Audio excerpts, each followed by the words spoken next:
The ring of my phone cuts through the peaceful Saturday morning as I carefully water my spider plant. Sunlight streams through my apartment windows, creating dappled patterns on the hardwood floor. I balance my coffee mug in one hand, phone in the other, smiling when I see Reed's name on the screen. "Morning, Reed," I answer, expecting our usual weekend check-in. His voice comes through tight with concern. "Cassia, did you decide to sell the lake house without telling me?" My coffee mug slips from my fingers, crashing to the floor. Hot liquid splashes across my bare feet, but I barely register the burn. "What?"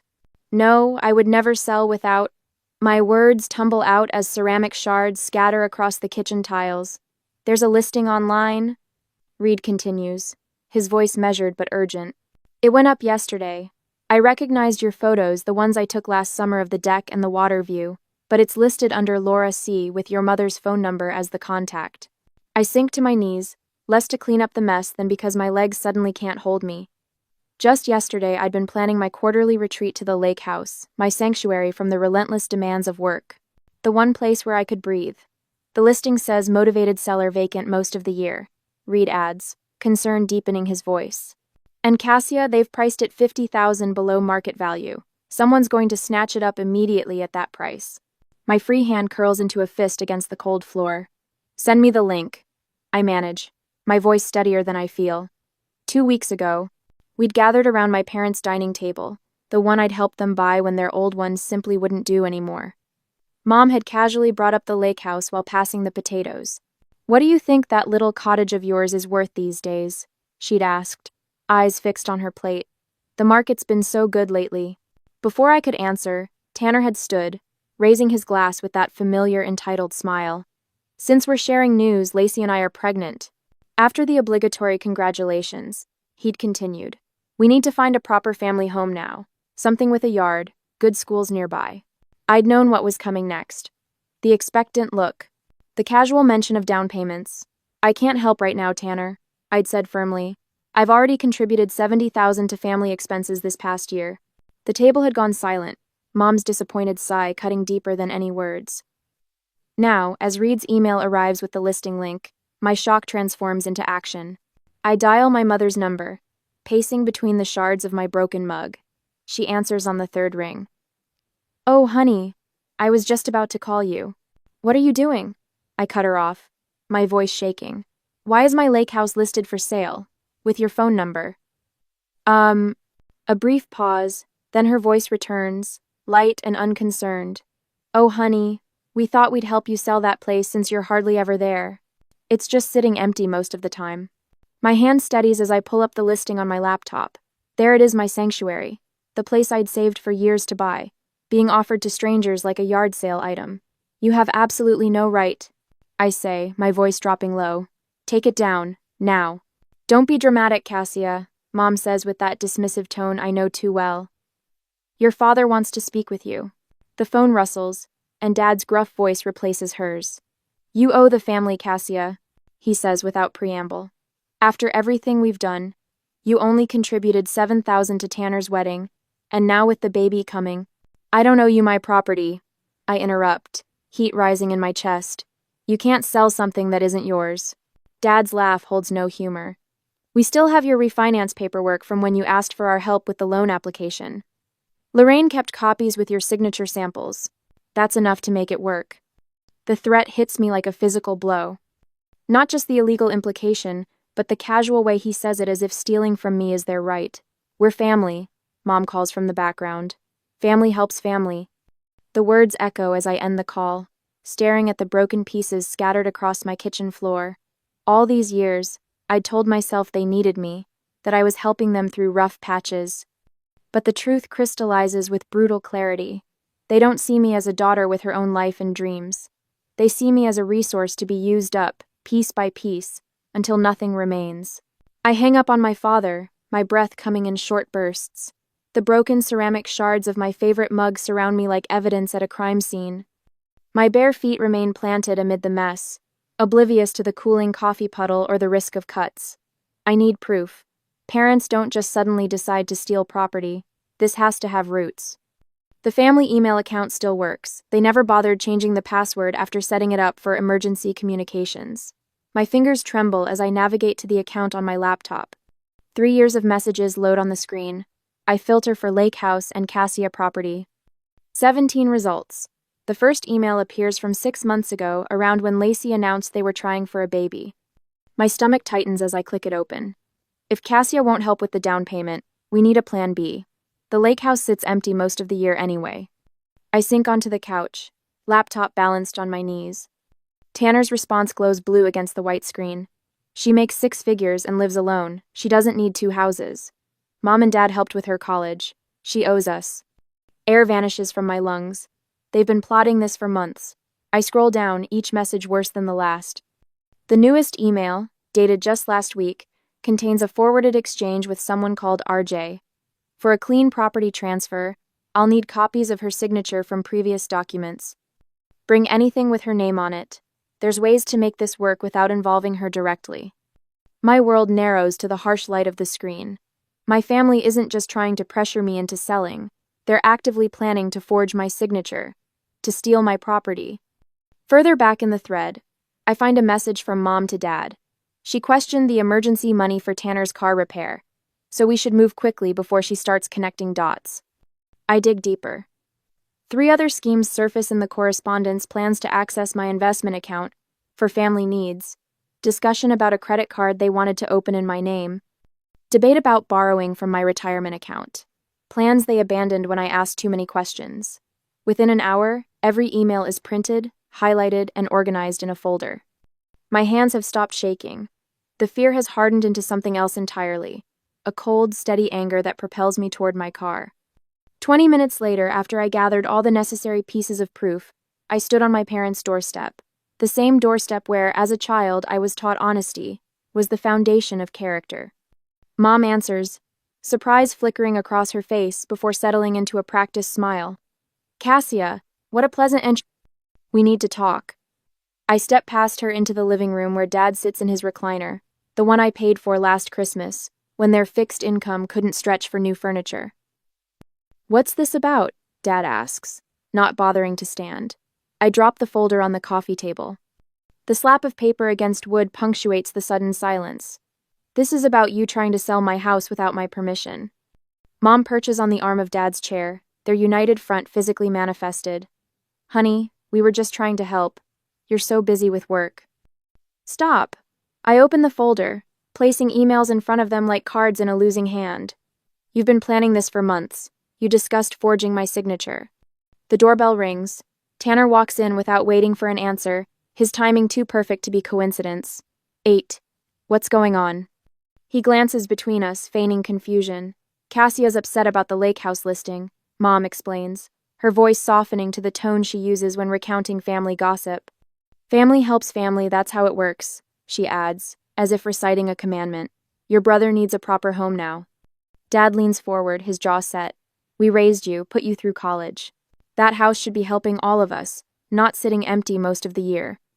I look between them, these people I've supported through countless emergencies and temporary setbacks. You had no right, I say, my voice steadier than I feel. Tanner drops onto the sofa, his presence expanding to fill the space. Listen, it's practically done anyway. My colleague at work already agreed to pay cash, no questions asked. Your colleague? The words feel distant, disconnected. Yeah, Mark knows a good deal when he sees one. Tanner's smirk returns, confident. He's already put down $5,000 as a good faith deposit. The room tilts slightly. You took money? For my house? We were going to surprise you with your cut at dinner next Sunday, Mom interjects, as if this explains everything. The full picture crystallizes. They've not only listed my property, they've collected money for it. My sanctuary, the place I retreat to when work pressure builds to breaking point, has been parceled off without my knowledge. If they forge documents or complete this fraudulent sale, the legal complications would be catastrophic, for all of us. Do you understand what you've done? I ask, my voice barely above a whisper. This is fraud. People go to prison for this. Don't be dramatic, Tanner scoffs. You're being selfish. Lacey and I have a baby coming, and we need the money more than you need a vacation home. Dad nods along, emboldened. $410,000 in equity just sitting there while your brother struggles. Is that how we raised you? Mom reaches for my hand, which I pull away. Family is all you'll have when you're our age, Cassia. Think about that. For a moment, their words almost land the familiar guilt rushing back like muscle memory. Then I remember the verification steps I set up with my bank after the last emergency loan to Tanner. The additional security measures I quietly implemented when something in my gut warned me something wasn't right. That small foresight might be the only thing standing between me and financial ruin. Driving home that evening, I wonder if I should confront them again with legal consequences, or quietly take action to protect myself before they could do more damage. The satisfaction of seeing their faces when I called their bluff was tempting, but a clean break might save me years of manipulation. What would you do when those who should protect you become the ones you need protection from? On Sunday, later that week, my brother's voice echoes through my phone speaker, dripping with rehearsed concern. Aunt Martha, I don't know what to do. Lacey's having such a difficult pregnancy, and Cassia's just abandoned us. I press my ear against the wall of my cousin's guest bathroom, where I've retreated during Sunday brunch. Tanner doesn't know I'm at Martha's house too. He thinks I declined the invitation. Poor Lacey, he continues. The doctor says she needs to reduce stress, but how can she when we're scrambling for a place to live? My sister sits on 2 properties while we might end up in some apartment complex with who knows what kinds of neighbors. My stomach knots as I recognize his strategy, the same one he's been using all week. 3 days ago, it was Uncle Jim who called me, concern heavy in his voice. Everything okay, sweetheart? Heard there's some trouble with the family. Yesterday, it was my childhood friend Ellie, who'd somehow heard I was going through something difficult with my parents. The coordinated attack becomes clearer when I return to the table. Aunt Martha studies my face with narrowed eyes, her fork paused midair. Your mother mentioned you will have to attend the family meeting on the following Thursday. Family meeting? I keep my voice steady. The intervention, she clarifies, as if I should know.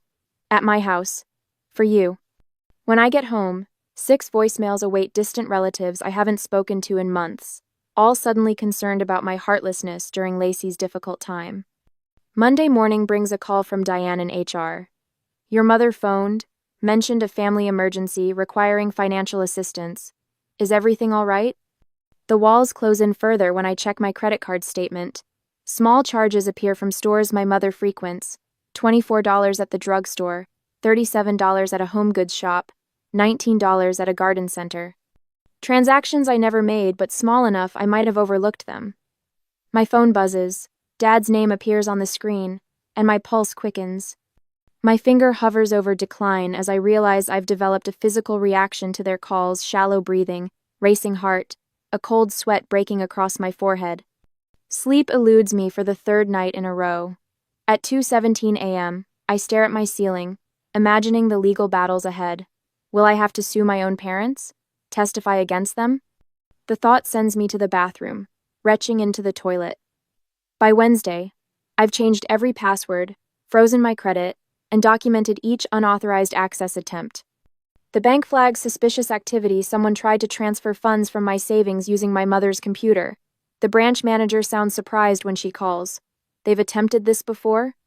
I spread financial records across my kitchen table, creating a timeline. The emergency loan for Dad's heart medication that somehow funded a cruise.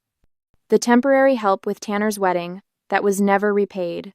The monthly transfers to their account that became expected, then demanded. It wasn't helping family through rough patches. It was financial abuse, calculated and persistent. The weight of this realization crushes my chest when my phone rings again. I nearly ignore it until I see Reed's name. Cassia, he says, his voice a lifeline of normality. Remember that pediatric ER doctor who was interested in the lake house last year? She called this morning. Still wants it, can close in a week. Cash offer, just say the word. For the first time in days, I feel a flicker of something other than dread, a path forward appearing where there had only been walls. That evening, I sit surrounded by evidence of years of one-sided family support, spreadsheets detailing over $140,000 transferred to my parents and brother, emails promising repayment that never came, text messages with escalating demands disguised as gratitude. When Mom calls, I answer with steady hands. Honey, she begins, her voice honeyed with false concern. We're just trying to help everyone be taken care of. That's what families do. I watch the sunset, Paint my wall orange as clarity washes over me. No, Mom. You're trying to take care of yourselves using what I've built. The intervention will help you see. I will not come to the intervention. I interrupt, my voice surprisingly calm. I'm taking control of my own life. So, the silence stretches between us. I realize something profound in that moment. I don't need their approval to protect myself. Their disappointment has been my prison for years, but the key has always been in my hands. I'm going to sell the lake house, I tell her, on my terms. She begins to sputter, but I've already ended the call. Within an hour, Reed emails me sales paperwork, asking no questions beyond what's necessary. By morning, the bank manager Sarah has helped me secure new accounts with advanced fraud alerts. Family financial situations can be the most painful. She says, without judgment, we'll make sure you're protected. Their respect for my decisions stands in stark contrast to my family's dismissal of my autonomy. With each signature, each security measure, I feel my voice growing stronger, my decisions coming without the familiar second-guessing. The weekend after the intervention I did not attended brings rapid developments, an expedited inspection, paperwork filed electronically, a cash offer that needs no financing contingencies. The buyer wants immediate possession and offers to cover closing costs to speed things along. We can close by Wednesday next week, Reed confirms. I agree, and we focus on obtaining other documents to prevent my family from intervening. Wednesday morning, I sign the final paperwork, my signature firm and unhesitating. As I set down the pen, my phone screen lights up. 5 missed calls from my parents. I turn the phone face down and sign the last page. The closing table gleams under fluorescent lights as I sign the final document, my signature flowing across the page without hesitation. The realtor, a woman I'd never met before, Reed arranged this expedited closing nods approvingly. That's the last one, Miss Callahan. She collects the papers with practiced efficiency. Congratulations on a smooth transaction. My phone vibrates in my pocket, the 5th call from my mother this morning. I silence it without looking. When will the funds transfer? 1. The wire should complete by 3 this afternoon. She taps her tablet. And the new owners will take possession immediately. They've already scheduled the locksmith for 5 o'clock. I nod, surprised by the calm I feel. No second thoughts, no guilt. Just the quiet certainty that I'm finally protecting myself. By Thursday afternoon, $382,000 appears in my new account, one my parents have no knowledge of, at a bank they've never entered. I sit in my car outside the branch, methodically working through my financial defense plan. First, I revoke their access to my existing accounts. Then I cancel the automatic payments I've been making toward their mortgage, car loans, and credit cards. When I finish, I text Reed. It's done. His response comes seconds later. Keys handed over. Locks changing now. You're free. Free. The word settles over me like a warm blanket. That evening, my phone rings again, Mom. This time I answer. There's been a mistake, she says, voice pitched high with panic. Someone changed the locks on your house. I picture her standing on the deck, potential buyers shuffling awkwardly behind her as she discovers her scheme has collapsed. It's not my house anymore, I say quietly. I sold it. A beat of shocked silence. That's impossible. The new owners are a lovely couple. Doctors. They've just moved from Boston. But she stops abruptly. I can hear muffled voices in the background. Her next words come out strained. We were just about to show some friends your lovely place. Those weren't friends, Mom. They were buyers you found for a house you don't own. From the background, I hear a man's voice asking questions. Mom's hasty explanation sounds thin even from a distance. I imagine the scene, her credibility crumbling, as these strangers realize they've been part of something underhanded. My phone beeps with another call, Dad. I need to go, I tell her. Goodbye, Mom. I switch to Dad's call, holding the phone slightly away from my ear. What the hell do you think you're doing? His voice booms. We had arrangements for that property. Arrangements you made without my consent. We need those keys immediately. His voice drops to that low, demanding tone he uses when he expects immediate compliance. Family emergencies happen. We need access. I tap my fingers against the steering wheel, considering. Should I explain that I know everything? The forged documents, the deposits they've taken, the lies they've told family members? Would revealing their schemes bring closure, or just fuel their justifications? The house belongs to someone else now. I say instead. There's nothing more to discuss. This isn't over, Dad growls before hanging up. Later that night, Reed forwards me the formal property transfer notification he's sent to my parents. The document is beautifully precise. Dates, amounts, legal language that leaves no room for misinterpretation. I can finally sleep peacefully. Next evening, Sarah at the bank documented the unauthorized access attempts. Reed tells me over dinner at a quiet restaurant far from my usual haunts, and the new owners installed security cameras this afternoon after I mentioned potential unwanted visitors.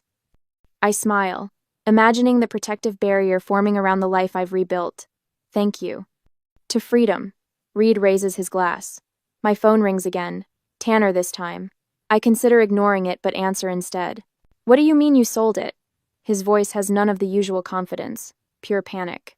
We already promised it to someone. That wasn't your promise to make. They gave us money, Cassia. His voice drops to a whisper. $5,000. That's fraud, Tanner. I keep my voice steady. You sold something you don't own. You don't understand what you've done. He sounds truly frightened now. Dad's making excuses to everyone, but people are asking questions. My phone pings with a notification, a security alert from the system the new owners installed. Someone has just attempted to access the property. I watch the footage load, unsurprised to see my father trying his old key in the new locks. The timestamp shows 8:42 p.m. I understand exactly what I've done, I tell Tanner. I've taken back control of my life. As I end the call, a strange lightness fills my chest. For the first time in years, I'm not responsible for fixing my family's problems. Their schemes, their promises, their expectations, none of it belongs to me anymore. The lake house was never just about property. It was about my right to build something for myself. Something they couldn't take. My phone buzzes with texts from various family members, questions, accusations, demands for explanations. I set it to silent and slide it into my purse. Tomorrow will bring new battles. But tonight, in this quiet moment of victory, I allow myself to simply breathe. The doorbell rings at 7:30 on a Wednesday evening the week after. I'm curled up on my couch with a mug of chamomile tea, reviewing investment options for my newly secured funds, when the unexpected sound jolts me from my concentration. Through the peephole, I see them all standing there, Mom, Dad, Tanner, and Lacey, her hand resting protectively over her slightly rounded belly. I consider pretending I'm not home, but that would only delay the inevitable. With a deep breath, I unlock the door. Honey, Mom says, her smile stretched too wide as she steps forward for a hug I don't return. We thought it was time we all talked. They file in without waiting for an invitation, arranging themselves on my furniture like they've rehearsed it. Mom and Dad take the couch while Tanner guides Lacey to my reading chair, positioning her front and center like a prop. We've come up with a compromise. Dad announces, his businessman voice in full effect, the same tone he used when convincing clients to sign contracts they hadn't fully read. Mom nods, patting the space beside her. Sit down, sweetie. This affects all of us as a family. I remain standing. What kind of compromise? Tanner clears his throat. We understand that selling the lake house was your decision. The words sound painfully rehearsed. And we're willing to forgive that decision. Forgive? The word tastes bitter on my tongue. Mom jumps in. Family unity is what matters most, especially now, with a new generation coming. She gestures toward Lacey, who shifts uncomfortably under the spotlight. Dad leans forward, elbows on knees. All we're asking is that you share half the proceeds with your brother. For the baby, think about what people will say if you don't help your own flesh and blood when they're starting a family. Lacey looks up, her eyes meeting mine for the first time. We've already put a deposit down on a condo near the hospital. The realtor is holding it for us until Friday. Her voice drops. We told him you'd be helping with the down payment. The room falls silent, all eyes on me, waiting for me to crumble under the weight of family expectations. But something inside me has hardened, like amber preserving the moment I decided I was done being their solution. Without a word, I walk to my desk and return with a leather portfolio. I unlock it with steady hands and remove a thick stack of papers. I've been expecting this visit. I spread the documents on the coffee table between us. So I prepared something for you to see. The papers form a meticulous record: spreadsheets, bank statements, and photocopied checks during all these years. Each entry represents money flowing in one direction, from me To them. $147,000. I tap the total at the bottom of the summary page. That's what I've given this family in the past few years alone. Dad shifts uncomfortably. Tanner suddenly finds his shoes fascinating. I pull out another statement. $900 a month for 3 years. That's what I've been paying toward your second mortgage after you nearly lost the house. I look directly at my parents.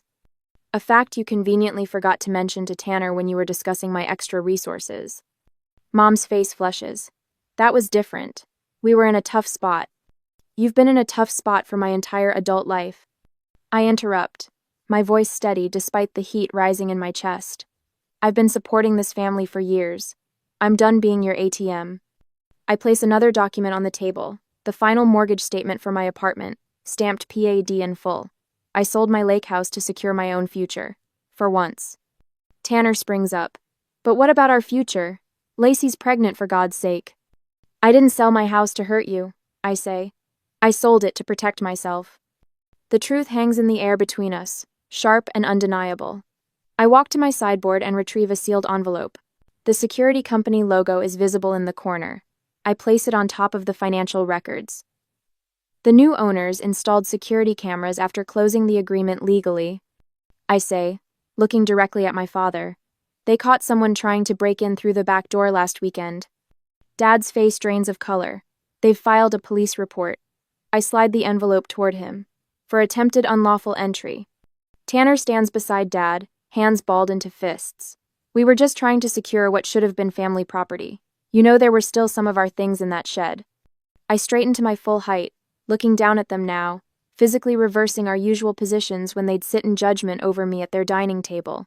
It was never family property, I say, each word precise. It was mine, earned with my work, my down payment, my mortgage. Mom's eyes fill with tears, right on cue. After all we've done for you. Her voice cracks perfectly. How can you treat your family this way? The performance might have worked a month ago. Not anymore. I'll always be your daughter, I say, moving toward the front door and opening it wide. But I will never again be your financial solution. They leave in stages, Dad first, brushing past without meeting my eyes, then Tanner, guiding Lacey with a hand on her back, and finally Mom, lingering at the threshold. You'll regret this, she whispers, loud enough for everyone to hear, when you're alone with no one to take care of you. I close the door without responding. For the first time in years, the silence in my apartment feels like freedom. My phone rings 20 minutes later. Reed's name flashes on the screen. The police contacted me about the break-in, he says without preamble. They're considering pressing charges against your father. I sink into my chair, suddenly exhausted. What does that mean?